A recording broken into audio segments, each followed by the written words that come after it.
Bueno, buenas noches, aquí quedó la silla para Chema que estaba anunciado, pero sí, está de viaje, ¿no? Pero, no, a lo mejor viene a última hora, pero estaba por ahí haciendo una película.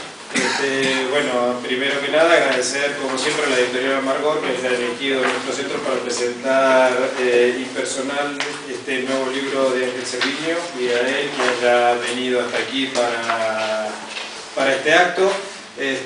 Bueno, Ángel nos va a presentar a la mesa que irán hablando y desgranando el libro poema a poema, y luego de la presentación compartimos un libro. Así que espero que el acto sea de vuestro agrado. Muchas gracias. Bueno, pues lo haremos corto. Estamos en familia. Y nada, gracias a todos por venir, pasar el rato con nosotros. Gracias a Margot, ahí está Miguel, y a Chema y a Luis Luna, que no están, pero están en espíritu. Gracias aquí al CAM, que nos brinda el espacio y nos acoge en su casa. Y gracias aquí a los dos amigos que nos acompañan. Bueno, normalmente el autor es el último en hablar, pero hoy lo vamos a hacer al revés, ¿no? Bien.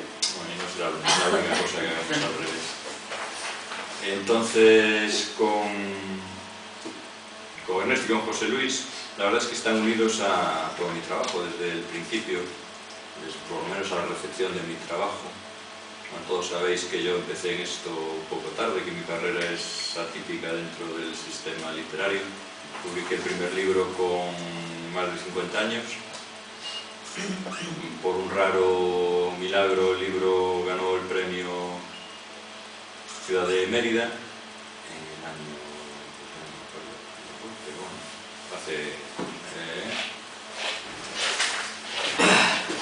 en el año 2009. Y claro, imaginaros la situación, yo tenía más de 50, nadie me conocía en el mundo literario y artístico, bueno, en el mundo literario y poético, y me encontraba eso con mi primer libro de poeta novel,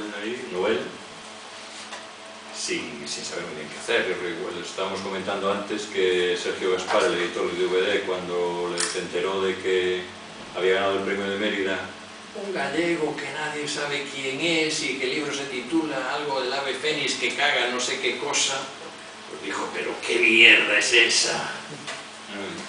O sea, que era un absoluto desconocido. Luego me hice buen amigo de Sergio y en el libro estaba esperando que pasaran cosas, y claro, las primeras cosas que son es que empiezan a aparecer algunas críticas básicamente en internet, que es donde se hace ahora la crítica de poesía, es mucho mejor que en los semanarios del País o del ABC. Y casualmente las dos, o sin casualidad, pero no sé por qué, las dos primeras críticas así a fondo, serias, con una lectura del texto y tal, fueron las de José Luis y las de Ernesto. No sé cuál fue primero y cuál fue después, pero hubo muy poca distancia entre una y otra. A los 4 o 5 días apareció la segunda.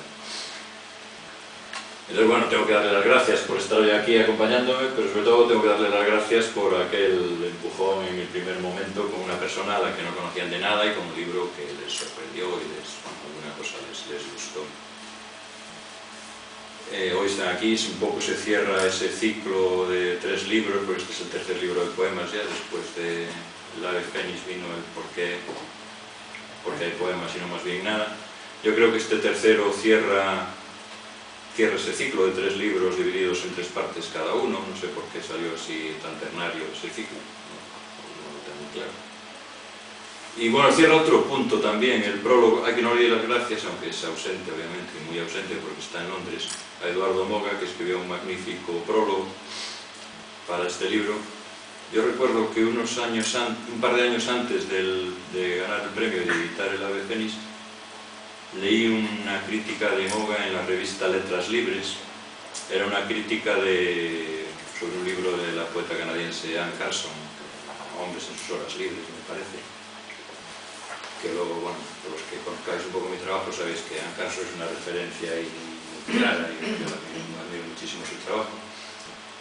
Pero en aquel momento, cuando leí la crítica de Moga en Letras Libres, dije, bueno, si algún día este libro con el que estoy todavía aquí bregando y peleando se edita, me gustaría que alguien escribiera sobre él con esta lucidez, con estos términos o con esta capacidad de leer.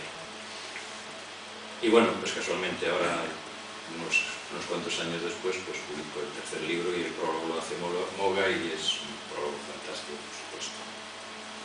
Con esto todo va empujándome eso a decir que este libro cierra un ciclo. Yo creo que es el más arriesgado de los tres, el más radical, que se han llevado al extremo los recursos retóricos y todos los pequeños trucos creativos.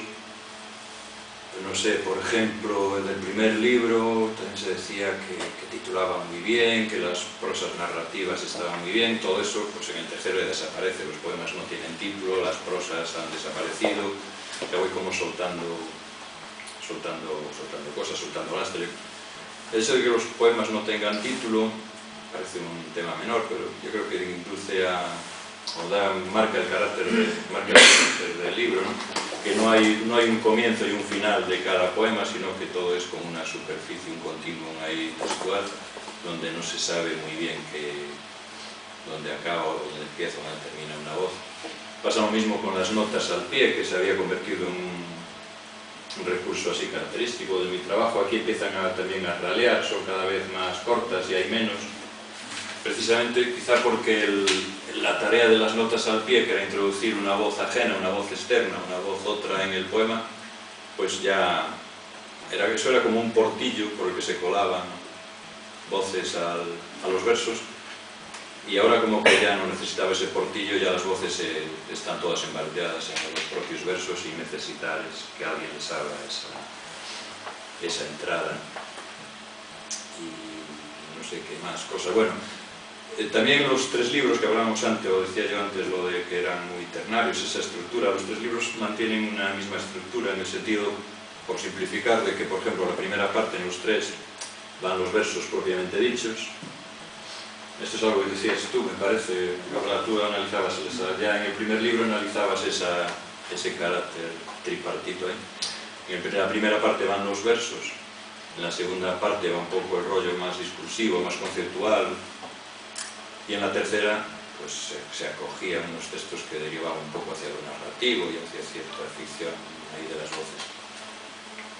Y creo que es significativo, y eso no estaba previsto, sucedió a medida que se iba haciendo el libro, que la parte central, la que era la discursiva, la que expone un poco el concepto del libro, que en la primera parte, en el primer libro, pues fue una lista ordenada alfabéticamente de términos psicoanalíticos, en el segundo fue una poética disfrazada de entrevista. Pues en esta tercera, que claro, cuando yo planeo el libro, digo, bueno, pues aquí, parte 1, parte 2, parte 3, y aún no tienes muy claro qué va a suceder en la parte 2, y lo que sucedió en la parte 2, que es la parte central, y por así decirlo, el corazón del libro, es que colapsó, ¿no? Que ya no hay discurso, entonces colapsó desde los dos lados laterales, se llenó de versos por un lado, y se llenó de discursos narrativos por el otro, y al mismo tiempo lo que sería el rollo, la parte más discursiva, más conceptual, quedó diseminada por todas las otras partes. Y de hecho hay tienes ahí, en la parte central, al final, la organización que encontraron las palabras para... Pues hay una parte vertical con los versos y una parte más horizontal, que es donde, ¿no?, este colapso aún consigue organizarse mínimamente dentro de la página. Bueno, todo esto son recursos, trucos y juegos malabares, y al final pues puede presentarse el poema o puede no presentarse, ¿no? Yo entiendo el texto como una especie de una enramada y un entramado de voces y de hablas, y donde, bueno, si tienes suerte se ve pasar ahí una liebre, ves que salta, y luego vuelves a mirar y ya solo hay palabras, ya no hay nada más. Y bueno, eso, que espero que de vez en cuando salte una liebre y nada más, y yo hice todo lo que pude, pero a veces no. Y nada más. Ya lo dejo aquí con estos dos chicos que abren un poco el libro.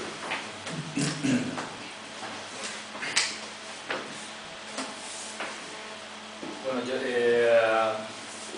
a la hora de acercarme al libro, ¿no?, como me he acercado a los otros dos, también pues, como yo creo que la propia naturaleza del libro y de la obra de Ángel, ¿no?, pues te invita a hacerte preguntas, no a hacer un discurso cerrado. Pues era un poco la idea que tenía yo ahora, ¿no?, pues de ir planteando pues preguntas o líneas de fuga, ¿no?, por donde se pueden ir tirando. Yo creo que ahí en el prólogo de Eduardo Moga efectivamente está muy bien, ¿no? Y da muchas claves del texto. Pues aparece de alguna forma Moga ve este libro un poco como una clave interpretativa de los otros dos, ¿no? No sé hasta qué punto, si es una clave interpretativa en el sentido de algo cerrado, no lo es, pero yo creo que sí acierta, ¿no? A la hora de que abre un poco sobre esa pregunta, ¿no? Sobre, que yo creo que es esencial, ¿no? Que es ¿quién dice yo en el poema, ¿no? Porque hemos aprendido mucho, ¿no? Los que somos profesores de secundaria lo sabemos en los libros de texto, la lírica es el género del yo, ¿no? La poesía es la expresión del yo. Y claro, cuando uno empieza a ver la historia de la poesía, pues esto empieza a ser discutible, ¿no? Incluso ya en sus inicios, ¿no? En los albores, por ejemplo, de la poesía europea, bueno, en lengua romance, tú ves la poesía de los trovadores y no sabes al final si es la vida la que crea el poema o el poema la que crea la vida, ¿no? Porque muchas veces hay un texto, no sé si es de Agamben, sobre Valente, creo que es de Agamben, ¿no? En el que él dice que al final a veces esas biografías de los poetas se creaban a partir del poema, ¿no? O sea, que esto del yo y el poema es algo absolutamente complejo, ¿no? Y ha habido unos ciertos libros últimamente, ¿no? Que de alguna forma han abierto esto, pienso por ejemplo en la autoría de Julieta Valero, ¿no? La palabra autoría, ¿no? ¿Quién escribe el texto? Pero yo creo que va algo más, ¿no? Y a mí algo que me interesa del libro es no solo preguntarse sobre el yo lírico, aunque el texto final, ¿no? El texto tercero, ¿no? El texto final, la parte tercera, yo creo que es uno de los textos para mí de los más interesantes y a la vez más divertidos que he leído últimamente, ¿no? Sobre la poesía del yo lírico, ¿no? Ese barullo de voces, ¿no? Que me ha interesado mucho, además me ha divertido, ¿no? Y estar en un libro de poemas te divierta. No, va más allá, ¿no? De quién dice yo en el poema, sino simplemente quién es yo, ¿no? Que decimos cuando decimos yo, ¿no? Yo que es quizá la palabra más vacía, ¿no? Como dice el lingüista benvenista, yo es el que dice yo, ¿no? Y cada vez que la palabra yo ocupa un lugar distinto, ¿no? Depende de quién la diga, ¿no? O sea, que es el propio discurso el que crea esa palabra, ¿no? Yo recuerdo, ¿no? Incluso, no sé, en el lenguaje infantil, a veces los niños, le pasa a mi sobrino y le pasa a mi hijo mayor menos, pero cómo confundía yo con tú, ¿no? Pues hablaba de, como claro, todos le decíamos tú, ¿no? Pues él pensaba que tú eras yo, ¿no? Sí, ¿no? Como ese juego que no sé si alguien conoce, me acuerdo cuando éramos pequeños, había en el colegio algo así que decían yo soy yo, tú eres tú, ¿quién es más tonto de los dos? ¿No? Y siempre que decías yo o tú siempre entrabas en la trampa, ¿no? Esa trampa de los pronombres que yo creo que está mucho en el libro, ¿no? Porque es siempre el nombrar que en cada caso marca yo, como yo es un rastro, ¿no? Es un punto, ¿no? De apoyo a partir del cual se dice, pero que luego se borra, ¿no? Y además me parece una cuestión un poco aunque urgente o importante en el sentido de que bueno, que apunta a algo, o sea, que el libro puede parecer a alguien, ¿no? Pues un proyecto, algo simplemente lúdico, un juego con el lenguaje, digo simplemente, ya es mucho, ¿no? Un juego con el lenguaje, ¿no? Pero ese preguntarnos por el yo me parece una cuestión fundamental, ¿no? Hay un ensayista, pues ensayista y poeta, a mí me interesa mucho, Carlos Piera, tiene varios textos en que habla sobre esto, ¿no? Se pregunta por qué la poesía tiene tan poco peso en la sociedad contemporánea. Y claro, él da la vuelta, ¿no? Al tema, ¿no? Porque claro, siempre ha pensado la poesía como expresión del yo, ¿no? Y él viene a decir lo contrario, ¿no? Que hay un relato épico del yo, que se da sobre todo a través de la opinión, ¿no?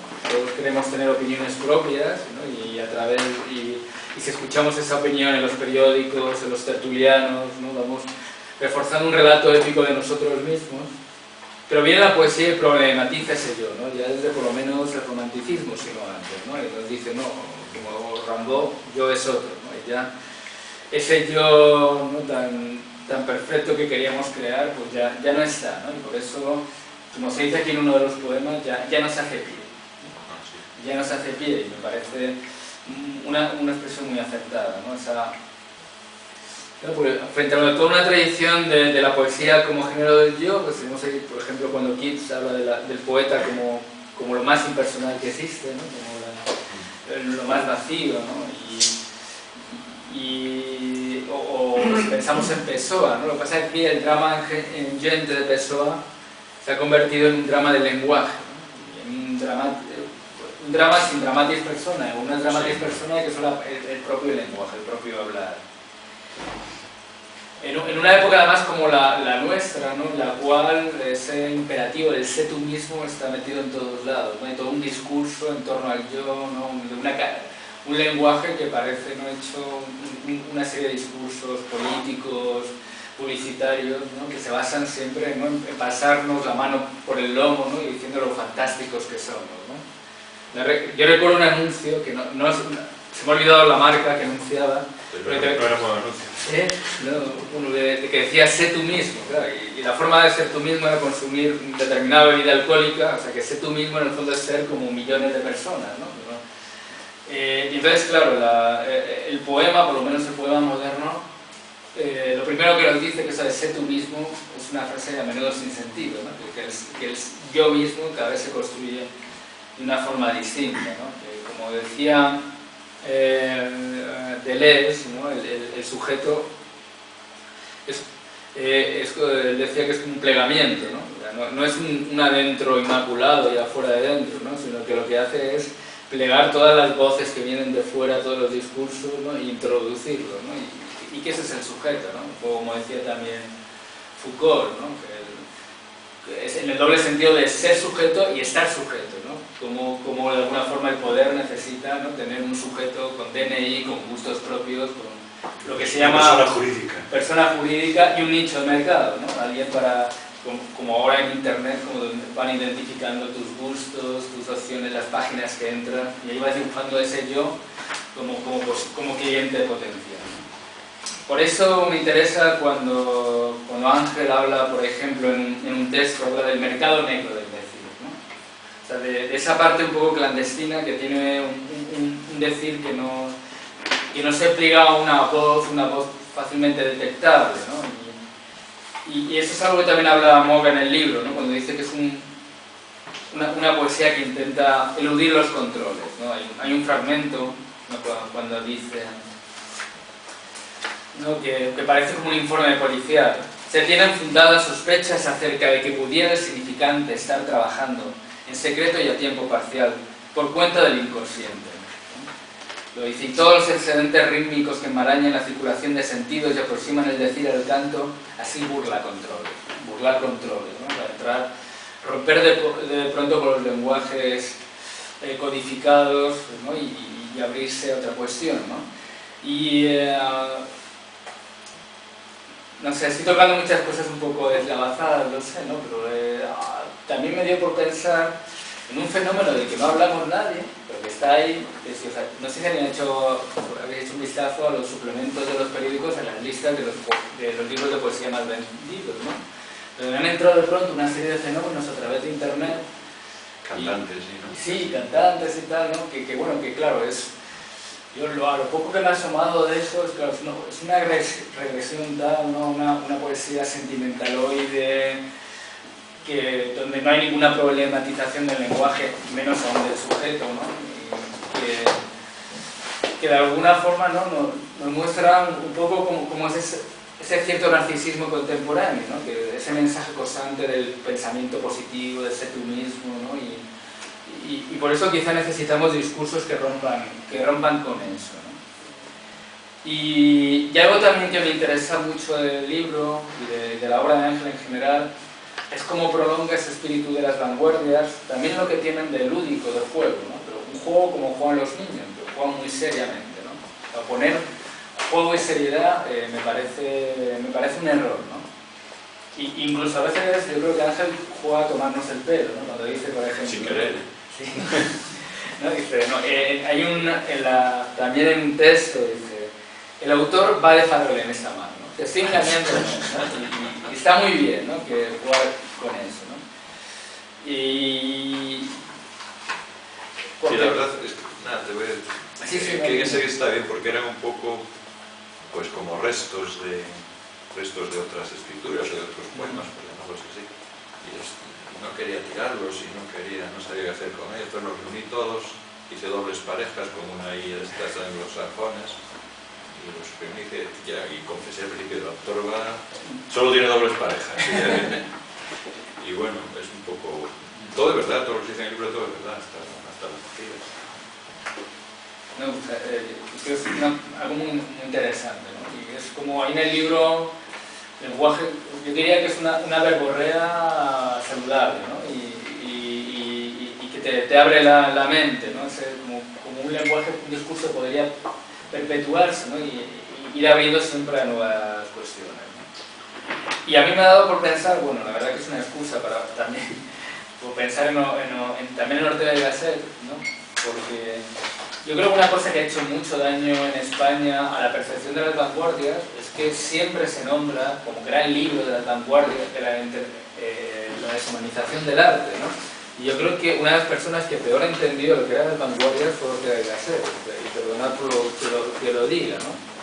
Bueno, no sé si lo entendió mal o quiso entenderlo de aquella manera, de una manera absolutamente interesada, ¿no? Porque en el fondo era un discurso, un análisis que iba, ¿no?, a apoyar un determinado papel del intelectual que quería ejercer Ortega y otros intelectuales del momento, ¿no? Pero, y claro, me parece además sospechoso, ¿no?, cuando hay obras mucho más interesantes, como por ejemplo lo que hizo Guillermo de Torre con las vanguardias, y que siempre el libro emblemático de la vanguardia, del estudio de la vanguardia, sea el de Ortega, ¿no? Porque, claro, bueno, Ortega, pero aún así, hay una palabra de Ortega que me interesa, que es la palabra deshumanizar, ¿no? La deshumanización del arte.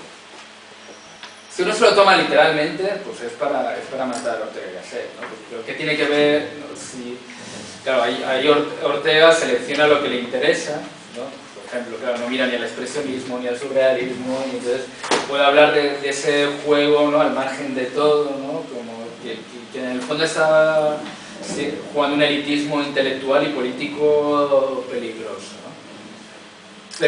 Pero me interesa la palabra deshumanización ya quitándola, desgajándola de Ortega, ¿no? O sea, ¿qué es un arte deshumanizado y qué es un arte humanizado? ¿Qué es lo humano? ¿No? Es que es un arte impersonal, que es un libro impersonal, un libro en el que habla el lenguaje y no una voz, ¿no?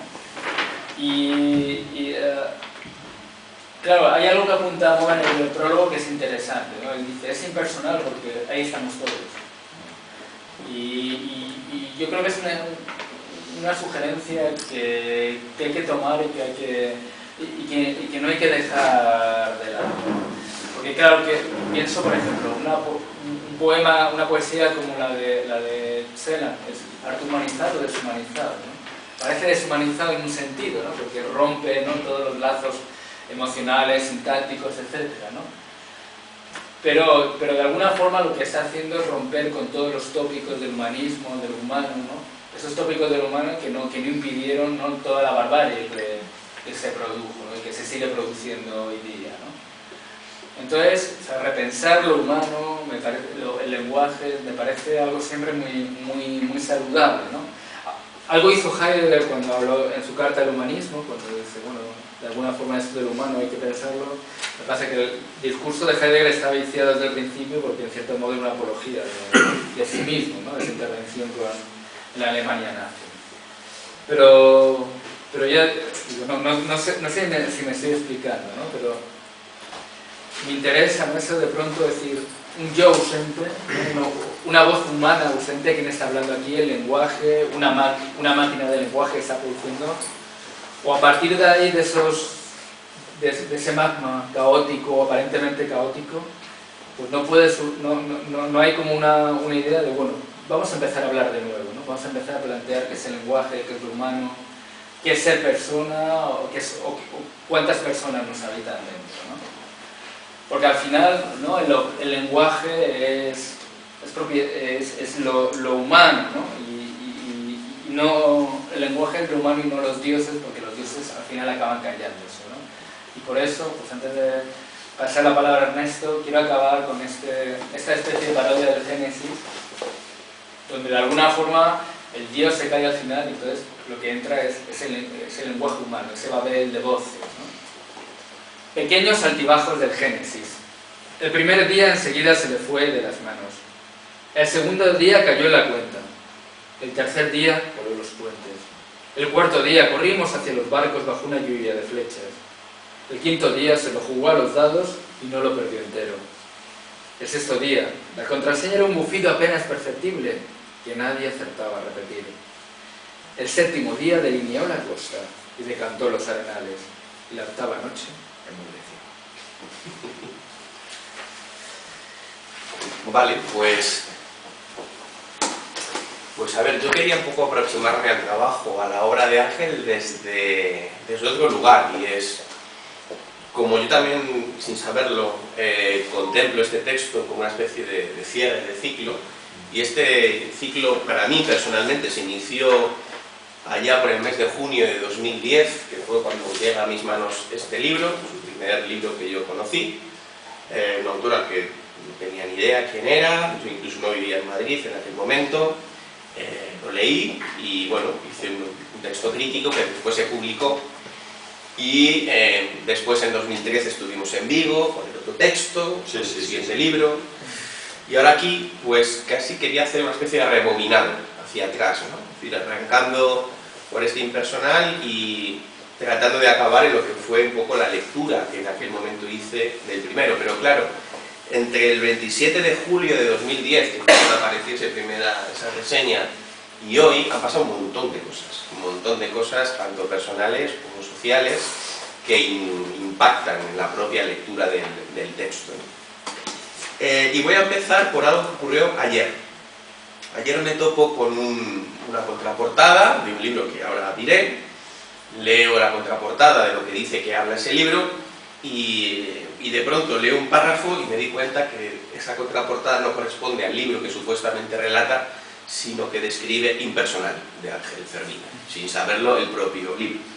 Y dice así, dice de ese libro, que se trata de una velada novelada que cuenta con la asistencia masiva de los grandes héroes del mito y la literatura, una muchedumbre nutrida de personajillos que podría sustentar a una docena de comedietas y dar pábulo a toda clase de críticas.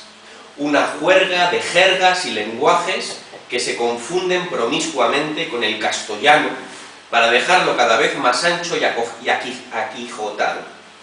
Un concierto rock que acaba en desconcierto rocambolesco.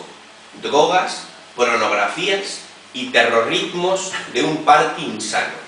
Un calidoscopio de copiosas visiones larvariopintas que se metamorfosean en imago mundo. Esto corresponde a un libro que se llama Larva, Babel de una noche de San Juan, de Julián Ríos, gallego como nuestro amigo a la sazón, del año 83, y que ya tiene años el libro, y que a mi juicio, de pronto, cuando te enfrentas a Larva, estás habitando un terreno que también ahora me estaba pasando con la lectura de Impersonal. Y me dio la sensación, al acabar Impersonal, que me pasaba, como dicen los terapeutas psicoanalíticos, que es el efecto escalera de caracol.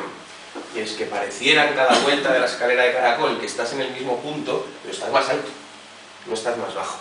Entonces, esa es la sensación que he tenido con Impersonal y que me lleva como a desandar esa escalera de caracol, porque cada vez estamos recorriendo las mismas zonas, las mismas apuestas, pero siempre estás más alto, siempre estás profundizando en algunos de los elementos que ya en el Ave Fénix solo Canela, que es ese primer libro al que llegaremos, me parece que están presentes.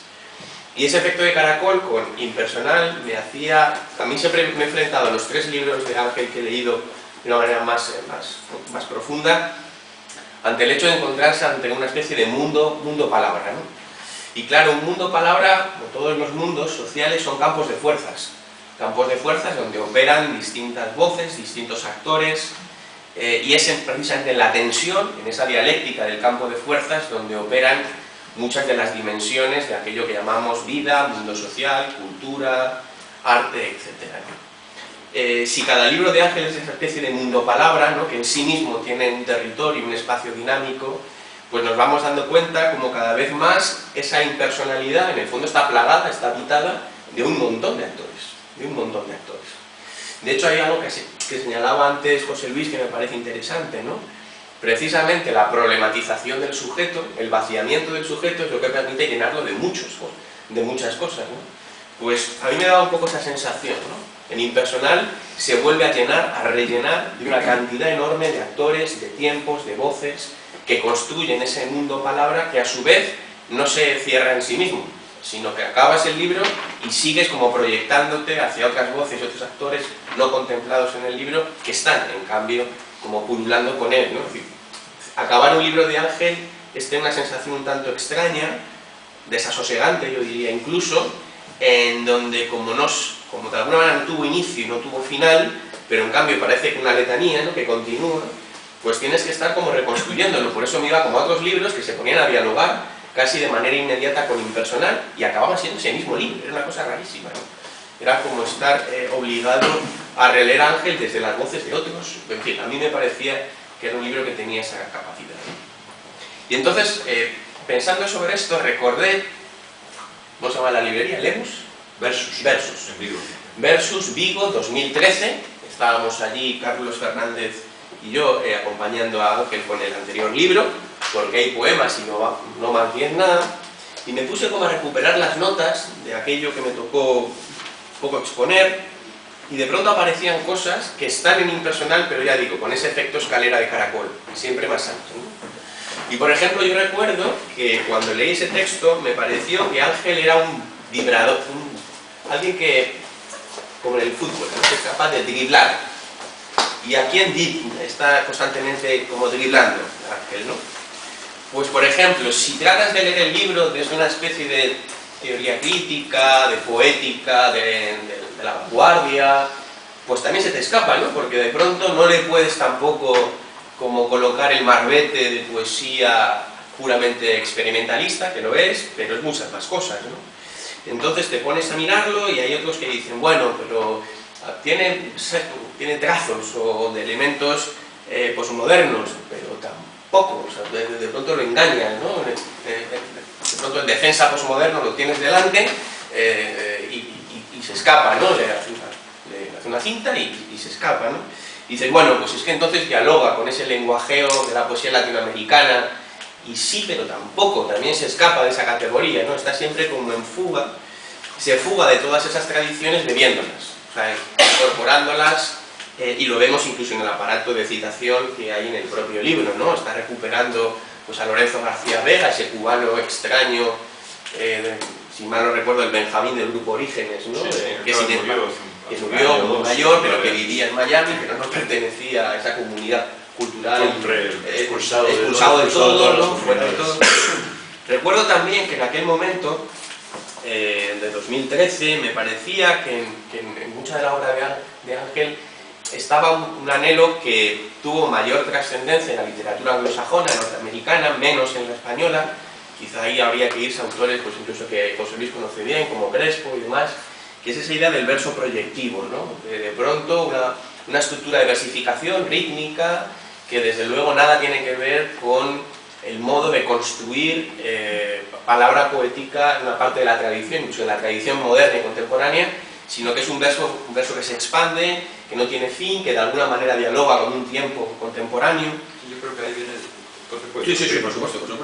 Mi afición por los americanos, ¿no? Los americanos que son muy de los 70, sí, como Rodrigo Lira. No, pero yo hablo de Rodrigo. Vale, de los latinoamericanos.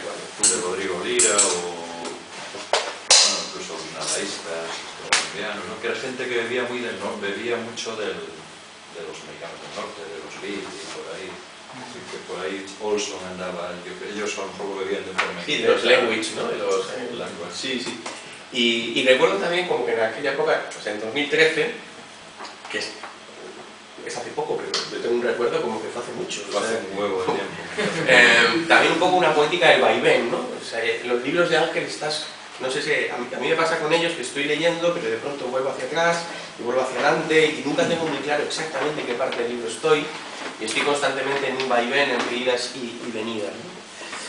Y recordando a su vez también ese momento, recuerdo que en 2013, en aquel momento estaba como intentando entender algo del segundo Wittgenstein, no lo conseguí, la verdad, pero recuerdo que me interesó mucho la idea del juego lingüístico, la idea de cómo dialoga el cuerpo social, el mundo de lo social con el mundo de la lengua, y cómo en el fondo no es ni lo uno ni lo otro, cómo es la construcción y el diálogo entre ambas, cómo esa significación está en los usos, y a su vez lo que hace Ángel es desestabilizar los usos, pero cogerlos, utilizarlos, ponerlos.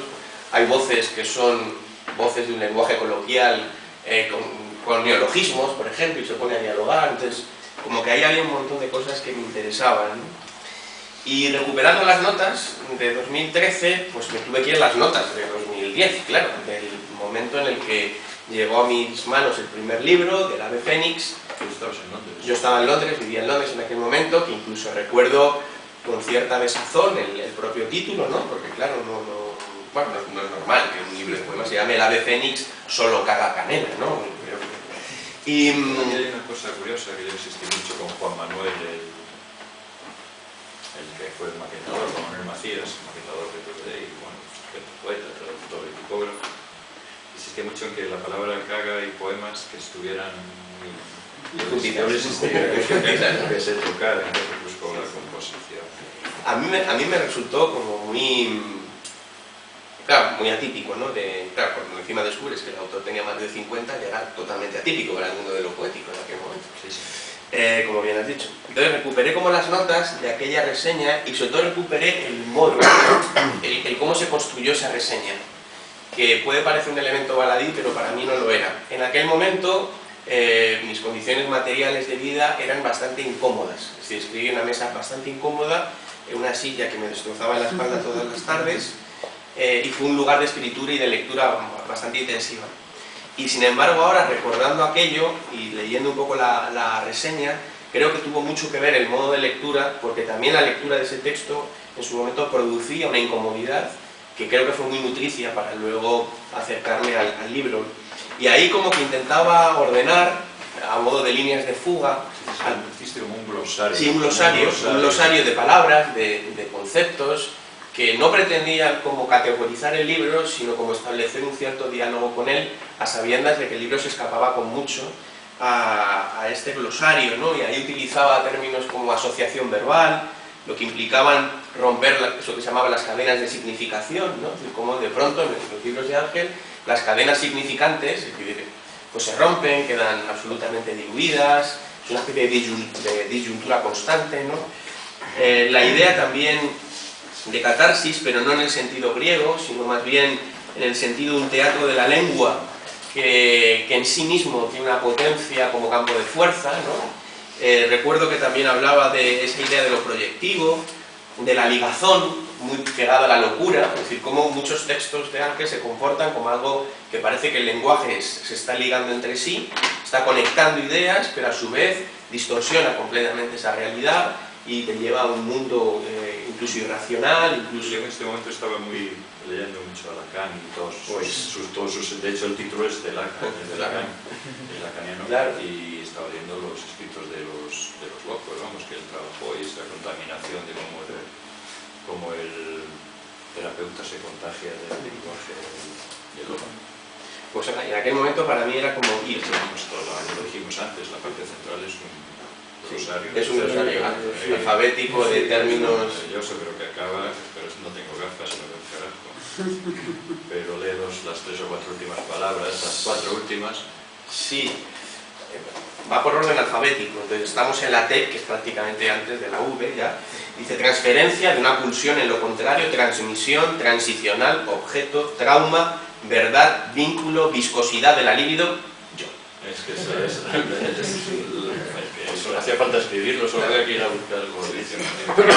Pues como que recuerdo igual, ¿no? La idea de neurosis, pero incluso, fijaos, desde la idea de una especie de etnografía del dolor y cómo esa etnografía de las diferentes disyunturas en las que estaba las distintas voces me parece que estaban ahí, la idea de reelaboración y es con lo que un poco quería enlazarlo, y esa idea de subjetividad, pero justo desde el lugar de vaciamiento, es decir, cómo la idea que planteabas tú Foucaultiana, ¿no? De que el sujeto es el sujeto, pero es sujeción, esa tensión entre lo que está sujeto a y a su vez lo que se libera de lo que está sujeto, en ese momento se produce un cierto vaciamiento que permite un rellenado de otras muchas cosas, ¿no?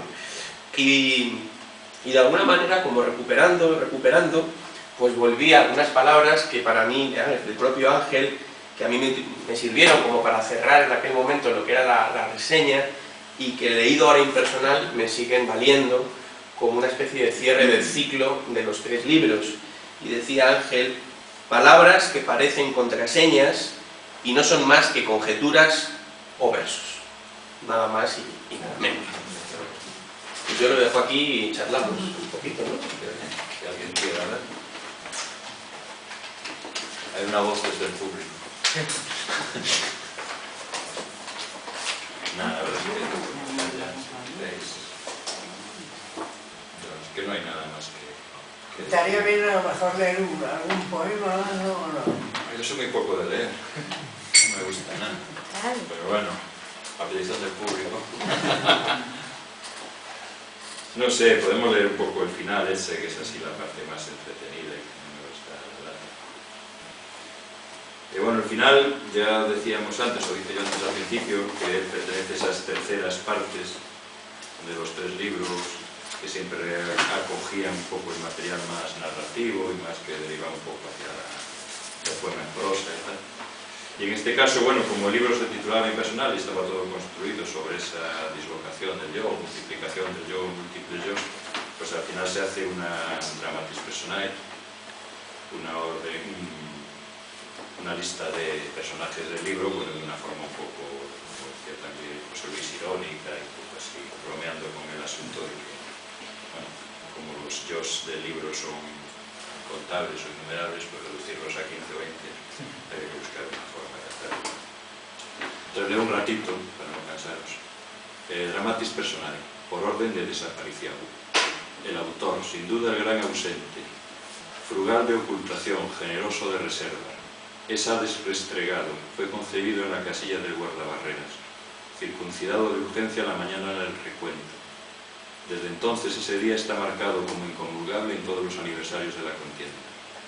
En su primera canción de cuna ya se le nombra con el cariñoso apelativo de apeadero, lacónico en exceso, amigable sin deshacer el equipaje, los fines de semana diestro en álgebra y geómetra utilero.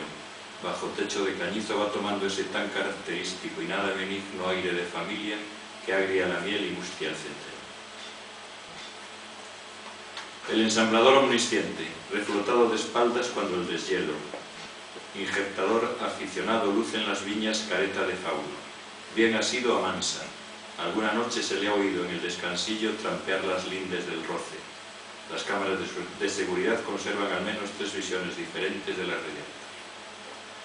Cede el testigo a las regantes para las pruebas de resistencia. Al remitir la acrecida, por el sendero de sirga bajan silbando sus vaivenes de 3 en fondo. La toma se resuelve con un lentísimo traveling. Ahora viene el yo lírico. Siempre el tercero en discordia. Si queda solo, se desmiembra en arrumacos y pucheros. Si acompañado, sopesa matrices métricas en la palma de la mano. Entre el uno y lo otro, pule piedras de afilar a modo de condolencias. Para redondear las cuentas, pactó a la baja la quita de relente. El yo lírico suplente. Al despeñar promedia, es musicalizador del miedo. No desenterrarlo en caso de incendio. Los arrebatos le caerán por su propio peso y la nueva estiva irá, como siempre, con cargo a cuenta. El yo lírico retranqueado en prosa. Pidió acortar las orillas. Al amanecer se dan aire con el sarnoso perro sagrado del callejón. Les aseguro que para atropellarlo no fue necesario convocar un concurso de méritos. Pluriempleado, tintorero de velatorio para fiestas de guardar. No madura, no trastorna, emplumado invita. Conseguimos, lo voy a hablar todo esto, ya lo veréis en casa. Y hablo con el último que aparece, que a mí me gusta mucho, y es el objet trouvé, también llamado el cuenco de los rehenes. En él archivan los gestos no utilizados y sigan a mano los moldes. Es azul titubeante, color mosaico de piscina, muy difícil de alisar. Mientras no está en uso, entre una temporada litúrgica y la siguiente, se acomoda en la esquina en sombra del rincón. Para remansar sus ondas, trazan un cerco de pequeños túmulos de sal simétricamente dispuestos. El conjunto hará las veces de brocado cierre, la nunca ociosa e infinitesimal ponzoña así retiene.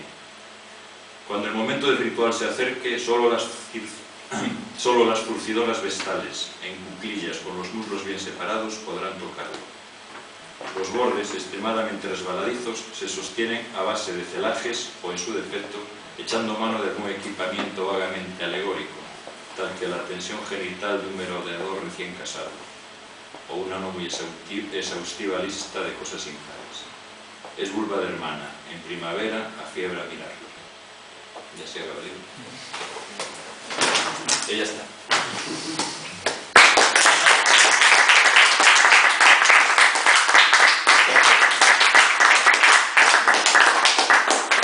Por decir un plazo.